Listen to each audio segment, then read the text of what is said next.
From Hollywood, it's time now for... Johnny Dollar. Lieutenant Cal Mervin, Mr. Dollar, State Highway Police. They relayed your call to me. Good. I was just checking in, Lieutenant. You said to keep in touch in case I left civilization. Well, you haven't left it far. I recognize the number. Oh? You're at Jake's Bar and Grill on the Nogales Highway. Yep. You didn't need a uranium hunter's outfit to go prospecting in that little nugget. Well, I'm going up into the Santa Rita Mountains around Primrose Camp. You playing a hunch or have you got a lead? Well, both. But at the moment, it's more hunch than lead. I just wanted you to know where to start looking in case I disappear. Now, look, Mr. Dollar, I've got every man on the force out now looking for that gang of killers and the $100,000 payroll they stole. If I have to add you to the list, that's about all I'll need. Relax, Lieutenant.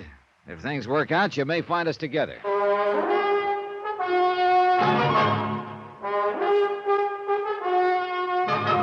Tonight and every weekday night, Bob Bailey in the transcribed adventures of the man with the action-packed expense account, America's fabulous freelance insurance investigator. Yours truly, Johnny Dollar.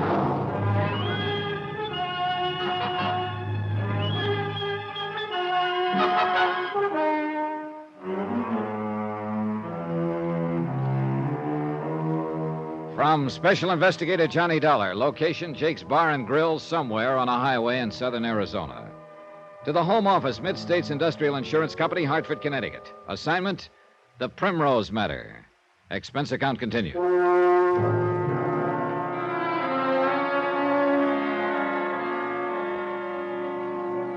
Item 4, $3.60 to Jake Meager for information and incidental beverages. The Chipper Nitzen gang had hijacked an armored truck in Kansas City and escaped with a $100,000 payroll.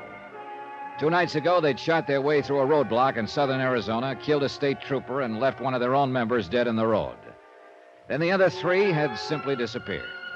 The information from Jake? That old Pop Bardell operated a tourist camp and service station 14 miles up a dead-end road in the nearby mountains. And it seems that Pop had acquired a new nephew within the last 24 hours, a complete stranger to Jake.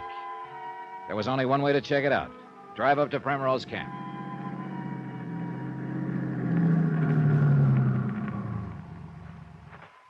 Howdy. Hi, how are you? Want me to fill up the tank? Yeah, might as well. Probably won't take much, though. Hey, how much farther does the road go? Just a couple of miles. Oh, too bad. I was just starting to enjoy the scenery. Hey, you know, you're lucky living up here in the hills. Got some real pretty country around you here. Yeah. I thought I might spend a little time in it if I could find a place to stay. I guess there'll be some more tourist cabins on down the road. No, these are the only ones. Oh, well. Well, in that case, you got yourself a boarder. Huh? Took less than 4 gallons. Yeah, I figured it wasn't down much. Hate to get caught short, though, up here away from the highway.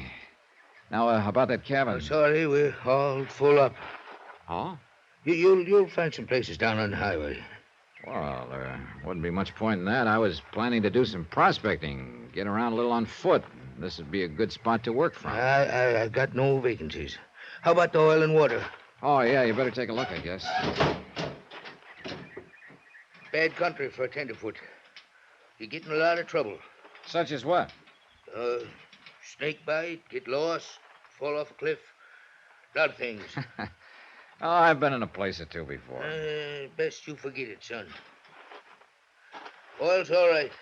It's funny, those cabins look empty. No cars parked in front of them. They're all rented.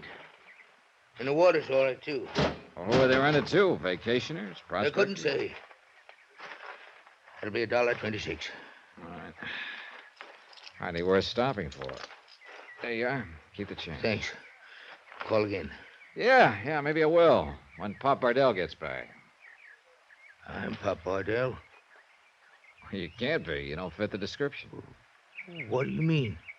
Well, I was told Pop Bardell would start talking a leg off me before I even got my mouth open. That he'd not only sell me a tank of gas, but also 2 quarts of oil I didn't really need and a handful of fake ore samples and rent me a couple of cabins whether I was planning to stay or not. Who told you that? Jake Meager down at the highway. Jake. Jake's one who talks too much. Maybe.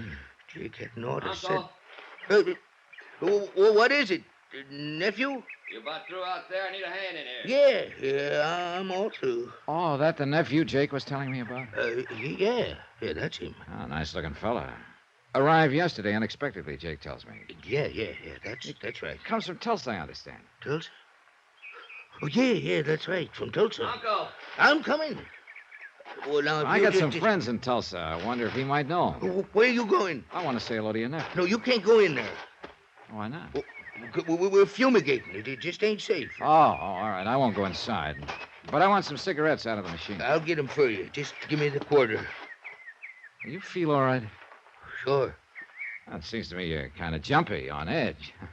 I thought all you Westerners were supposed to be relaxed and easygoing. Now, look, you want them cigarettes. You just having trouble, Uncle?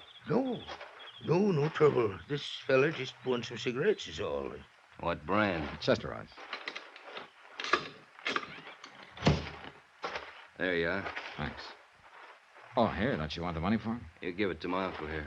Yeah, sure, here you go. Thank you. If that's all now. Say, I understand you're from Tulsa. That's so? I got a good friend down there, Clem Welke. Thought maybe you knew him. Afraid not. Look, if there's nothing else now, you Been just... there about a year. He's working on that new electric plant they're building down there. But I guess he'll be out of a job before long, though. Understand they'll have the plant done by the end of the month. Yeah, that's right. It's about finished. Now, look, mister... Surprised you never met Clem. But Tulsa's a big town. Yeah, it's a big town. Come on, Uncle, let's get that stuff moved. Well, I guess I'll drift on down the road and sleep out tonight, maybe. I got my sleeping bag. I'll probably see you on my way back, I guess. Yeah, you do that. There was only one thing wrong with the whole setup. To the best of my knowledge, there wasn't any new electric plant in Tulsa.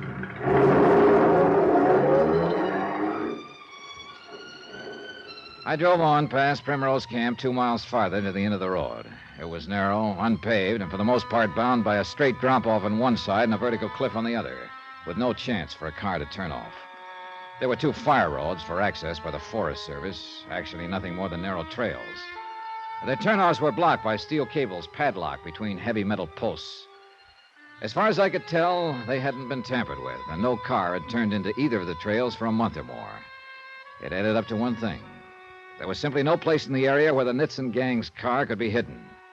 Yet I was still certain that they were here, somewhere. An hour later, I'd left my car at the road and was lying on a rocky ridge 300 yards or so above Primrose Camp, watching the place through binoculars and seeing nothing of any importance. 2 cars stopped. Sightseers, apparently. One driver had the water checked and left. A couple got out of the other car, spent 20 minutes in the lunchroom, came out and drove off. Pop Bardell came outside occasionally. His wife, too, a couple of times. But Bardell's daughter, whom Jake Meager had told me about, didn't show. Neither did the mysterious nephew. I kept on watching. Howdy, stranger. Hunting something now, you? Oh, no, not exactly. You look like you was. I'm just admiring the view. A city fella, ain't you? Guess you can tell one every time, can't you? You kid, when you lived alone in the mountains, long as I have, then them duds you're wearing, too. Got 'em at Dave Bright's store, didn't you? That's right. Dave outfits a lot of you eastern fellas, can always tell stuff that comes from Dave's. It's got a look about it. Hey, you wouldn't be a prospector, would you? 40 years of it, son. You live up in these parts somewhere? 6 mile across the canyons there. Got a cabin I built myself and some claims of mine. Ain't been there for 3 weeks, though. Oh, is that so? No, been prospecting over toward the Rincons. Heading back home now. You're the first living soul I seen. You haven't heard any news, then, in the last 3 weeks? No. Oh, my name's Johnny Dollar, by the way. Jed Marsh. Proud to know you, son. Howdy. Sized you up before I spoke to you and decided to take the chance. Mighty glad to find you ain't a smart aleck like a lot of them city fellas. Oh, it takes all kinds to make a city, Mr. Marsh. I reckon so. Never could see why it takes some kind, so. There's Pop Bardell out in front of the station. Usually stop by and say howdy to him, but I reckon I'm going to pass it this time. Known Pop long? About 14 years now. Well, then you must know his family pretty well. Well, aside from his missus, there ain't no family, except their daughter, Jenny. No, I was thinking of his nephew in Tulsa. He ain't got no nephew, Mr. Dollar. Oh? Understood he had. He ain't got no living kin at all, except for some cousins in Virginia. Oh, I guess I was misinformed. Yep, that's for sure. Pop's a real lone wolf. Used to be a prospector himself years back, but he never really had the knack for it. Anyhow, he finally bought this here Primrose camp and settled down to a civilized way of living. I'd say he got about as far away from civilization as he could. A compromiser, that's what he is. Always fooling himself. I told him that a lot of times. Even keeps on prospecting off and on right around the camp there, when he knows there ain't no pay dirt on this rock. Well, that's like a city man growing vegetables in a window box, I guess. Son, I wonder if I can ask a favor of you. Well, sure, what? I was aiming to go on down there and get Pop to do it, but I'll have to stay all evening if I do, and I'm kind of hankering to get home. Well, if it's anything And I of can... course, if I go to the authorities, they'll keep me round asking questions, making statements. What are you talking about? If there'd been any signs of life, anything I could do to help, you understand. Mr. Marsh, what are you getting at? Well, over across the ridge there, in the bottom of the canyon, there's a car half buried under a rock slide.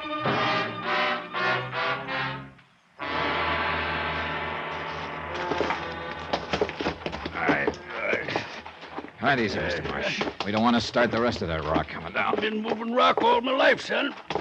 Here we go. All right, it's clear. Let her go. Now, that's good. I can get the car door open now. Watch yourself there.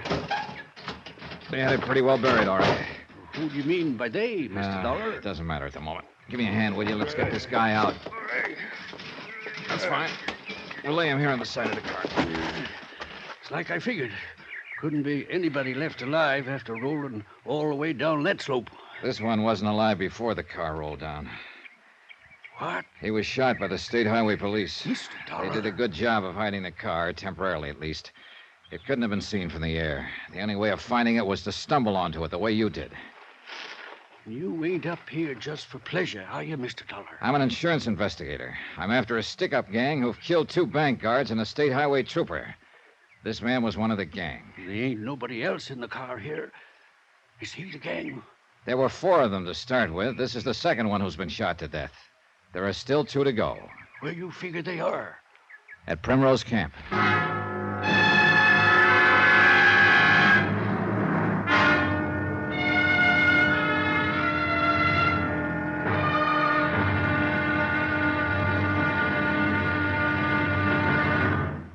Now, here's our star to tell you about tomorrow's episode of this week's story. Tomorrow, a lion's den reluctantly opens its door to let a trusting victim step inside. And the victim? Me. Join us, won't you? Yours truly, Johnny Dollar.